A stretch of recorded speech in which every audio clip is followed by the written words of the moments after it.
കാശ്മീരി പണ്ഡിറ്റുകളെ അപകടപ്പെടുത്താൻ പദ്ധതിയിട്ട സംഘം പിടിയിൽ. കാശ്മീരി പണ്ഡിറ്റുകൾക്ക് വിതരണം ചെയ്യാൻ കൊണ്ടുവന്ന പനീറിൽ കൊടും വിഷമെന്ന് റിപ്പോർട്ട്. ദില്ലിയിൽ നിന്നും കാശ്മീരിലേക്ക് കൊണ്ടുവന്ന 800 കിലോ പനീറിലാണിത്. ഫുഡ് സേഫ്റ്റി ഉദ്യോഗസ്ഥരുടെ പരിശോധനയിലാണ് ഇക്കാര്യം കണ്ടെത്തിയത്. ദില്ലിയിൽ നിന്നും പനീർ കയറ്റി കൊണ്ടുവന്ന ലോറിയുടെ ഡ്രൈവർ അബ്ദുൾ അഹദ് ഇവാനിൽ നിന്നും പനീർ കാശ്മീരിലെ വിവിധ ഡയറികളിലേക്ക് വിതരണം ചെയ്യാനിരുന്ന 2 ഓട്ടോ ഡ്രൈവർമാരായ മാലിക്, മാർക്കറ്റിൽ നിന്നുള്ള ആരിഫ് ഹുസൈൻ, മാഗം കൊക്കർനാക്കിൽ നിന്നുള്ള മിസിൽ ഭട്ട് എന്നിവരെ അറസ്റ്റ് ചെയ്തിട്ടുണ്ട്.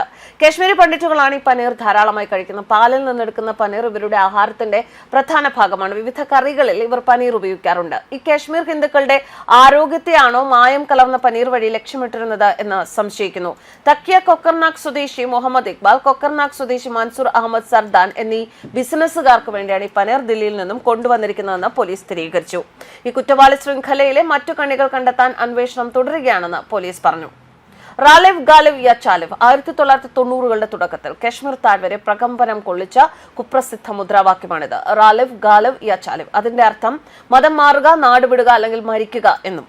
1990-ൽ റാലെവ് ഗാലെവ് യാ ചാലെവ് എന്ന പ്രഖ്യാപനം കാശ്മീരിൽ പ്രതിധ്വനിച്ചപ്പോൾ 5 ലക്ഷം കാശ്മീരി പണ്ഡിറ്റുകൾക്ക് എല്ലാം ഉപേക്ഷിക്കേണ്ടി വന്നു. ബാക്കിയുള്ളത് ചരിത്രം. 1990-ലെ ആ രാത്രിയിൽ ആയിരക്കണക്കിന് കാശ്മീർ പണ്ഡിറ്റുകളാണ് കാശ്മീരിൽ കൊല ചെയ്യപ്പെട്ടത്. ഔദ്യോഗിക കണക്കനുസരിച്ച് അത് വെറും 1341 ആണെങ്കിലും അതിലും എത്രയോ നിരപരാധികൾ അവിടെ പിടഞ്ഞു വീണു. ഔദ്യോഗിക കണക്കനുസരിച്ച് മാത്രം 1.5 ലക്ഷം കാശ്മീർ പണ്ഡിറ്റുകൾ പലായനം ചെയ്യപ്പെട്ടു. എന്നാൽ യഥാർത്ഥ സംഖ്യ 5 ലക്ഷം കവിയും എന്നോർക്കണം. പൊളിറ്റിക്കൽ ഇസ്ലാമിക സംഘടനയായ JKLF, കാശ്മീർ ഇസ്ലാമിക തീവ്രവാദികളും പാകിസ്ഥാൻ തീവ്രവാദികളും ചേർന്ന് നടത്തിയ നിഷ്ഠൂര വംശഹത്യ വെറും കഥയല്ല, മറിച്ച് അത് ചരിത്ര സത്യമാണ്. 1990-ൽ റാലെവ് ഗാലെവ് യാ ചാലെവ് എന്ന പ്രഖ്യാപനം കാശ്മീരിൽ പ്രതിധ്വനിച്ചപ്പോൾ ലക്ഷക്കണക്കിന് കാശ്മീരി പണ്ഡിറ്റുകൾക്ക് എല്ലാം ഉപേക്ഷിക്കേണ്ടി വന്നു. 1984 കാശ്മീരിന്റെ ചരിത്രത്തിലെ ഏറെ നിർണായകമായ വർഷമായിരുന്നു. അക്കൊല്ലമായിരുന്നു മക്ബൂൽ ഭട്ട് എന്ന JKLF തീവ്രവാദിയെ ഇന്ത്യൻ ഗവൺമെന്റ് തീഹാർ ജയിലിൽ തൂക്കിക്കൊല്ലുന്നത്. അത് താഴ്വരയിൽ ഏറെ സംഘർഷങ്ങൾക്ക് വഴിവെച്ചു. നിരവധി ആക്രമ സംഭവങ്ങൾ നടന്നു. ഗവൺമെന്റിന്റെ ഭാഗത്തു നിന്നും അതിശക്തമായ പ്രതികരണങ്ങൾ ഉണ്ടായി. 1982-ൽ ഷെയ്ഖ് അബ്ദുള്ള മരിച്ച മകൻ ഫാറൂഖ് അബ്ദുള്ള ഭരണത്തിൽ ഏറിക്കഴിഞ്ഞിരുന്നു. വിഘടന ശക്തികളുമായി അദ്ദേഹത്തിനുണ്ടായിരുന്ന സാമീപ്യം കേന്ദ്രത്തിന് അദ്ദേഹത്തെ അപ്രിയനാക്കി. ഒടുവിൽ കേന്ദ്രത്തിന്റെ സഹായത്തോടെ ഫാറൂഖ് അബ്ദുള്ളയുടെ ഭാര്യ സഹോദരനായ GM ഷാ ജമ്മു കാശ്മീരിന്റെ മുഖ്യമന്ത്രി പദത്തിൽ ഏറുന്നു. തങ്ങളുടെ പ്രിയങ്കരനായിരുന്ന ഫാറൂഖ് അബ്ദുള്ള രാജ്യരാമാനം സ്ഥാനഭ്രഷ്ടനാക്കപ്പെട്ടതിനെ കാശ്മീർ ജനത രാഷ്ട്രീയ അട്ടിമറി എന്നാണ് കണ്ടത്. അത് നാട്ടിൽ ഏറെ സംഘർഷങ്ങൾക്ക് കാരണമായി. ജനങ്ങളുടെ പിന്തുണ ഇല്ല എന്ന് ബോധ്യപ്പെട്ടതോടെ ഷാ സമീപിച്ചത് ഇസ്ലാമിസ്റ്റുകളായ മൗലവി ഇഫ്തിഖാർ, അഖർ ഹുസൈൻ അൻസാരി, മുഹമ്മദ് ഷാഫി ഖുറേഷി, മൊയിനുദ്ദീൻ സലാത്തി എന്നിവരെയാണ്. അവരാണെങ്കിൽ വിഘടനവാദത്തിന്റെ നാരായ വേരുകളായിരുന്നു. അവർക്കൊക്കെ അങ്ങനെ അന്ന് മുഖ്യധാര കാശ്മീരി രാഷ്ട്രീയത്തിൽ ഇടം കിട്ടുന്നു. 1986-ൽ രാജീവ് ഗാന്ധി ബാബറി മസ്ജിദിൽ ഹിന്ദുക്കൾക്ക് ആരാധനയ്ക്കുള്ള സൗകര്യം ചെയ്തു കൊടുത്തതിന്റെ അനുരണനവും കാശ്മീരിൽ പ്രതിഫലിച്ചു.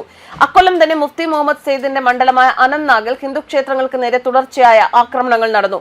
താഴ്വരയിലെ കാശ്മീരി പണ്ഡിറ്റുകളുടെ ബിസിനസ് സ്ഥാപനങ്ങളും സ്വത്തുവകകളും കൊള്ളയടിക്കപ്പെട്ടു. അതൊക്കെ വിഘടനവാദികളുടെ അക്കൗണ്ടിലാണ് ചെന്ന് കയറിയത്. അതേ കൊല്ലം ഷാ സർക്കാരിനെതിരെ പൊതുജനരോഷം അലയടിച്ചപ്പോൾ രാജീവ് ഗാന്ധി സർക്കാർ വീണ്ടും ഫാറൂഖ് അബ്ദുള്ളയെ തന്നെ മുഖ്യമന്ത്രിയാക്കി ഭരണമേൽപ്പിച്ചു. 1989-ൽ അന്ന് VPC മന്ത്രിസഭയിലെ ആഭ്യന്തരമന്ത്രിയായിരുന്ന മുഫ്തി മുഹമ്മദ് സെയ്ദിന്റെ മകൾ റുബയ സെയ്ദിനെ JKLF തീവ്രവാദികൾ തട്ടിക്കൊണ്ടുപോയി. തങ്ങളുടെ 13 തീവ്രവാദികളെ ജയിലിൽ നിന്നും മോചിപ്പിച്ച ശേഷം മാത്രമേ അവർ റുബയെ വിട്ടുള്ളൂ. അതും രാഷ്ട്രീയ സംഘർഷങ്ങൾക്ക് കാരണമായി. കാശ്മീരി പണ്ഡിറ്റുകൾ കൃത്യമായി ഇരയുടെ സ്ഥാനത്തേക്ക് കൊണ്ട് നിർത്തപ്പെട്ടു കഴിഞ്ഞിരുന്നു. അവർക്ക് ഇസ്ലാമിലേക്ക് മതം മാറുക, പലായനം ചെയ്യുക, അല്ലെങ്കിൽ വെടിയുണ്ടയ്ക്ക് ഇരയായി കൊല്ലപ്പെടുക എന്നിങ്ങനെ 3 വഴികൾ നിർദ്ദേശിച്ചുകൊണ്ടുള്ള പോസ്റ്ററുകൾ താഴ്വരയിൽ എങ്ങും പ്രത്യക്ഷപ്പെട്ടു. അതിന് പിന്നാലെയായി ഇനി ഇല്ലാതാകാൻ പോകുന്ന കാശ്മീരി പണ്ഡിറ്റുകളുടെ ഒരു ലിസ്റ്റും തീവ്രവാദ സംഘടനകൾ പുറത്തിറക്കി. ഇതോടെ താഴ്വരയിലെ കാശ്മീരി പണ്ഡിറ്റ് ജനത ആകെ പരിഭ്രാന്തരാവുകയും ചെയ്തു. എന്നാൽ നരേന്ദ്രമോദി സർക്കാർ വന്നതിന് ശേഷം കാശ്മീരിലെ സിറ്റുവേഷൻസ് ഒക്കെ മാറി വരികയായിരുന്നു. എന്നാൽ വീണ്ടും കാശ്മീരി പണ്ഡിറ്റുകളെ ദ്രോഹിക്കുക എന്ന ലക്ഷ്യമിട്ടാണോ ഈ സംഘം പ്രവർത്തിച്ചത് എന്നതാണ് ഇനി കണ്ടെത്തേണ്ട കാര്യം. News desk കർമാനസ്.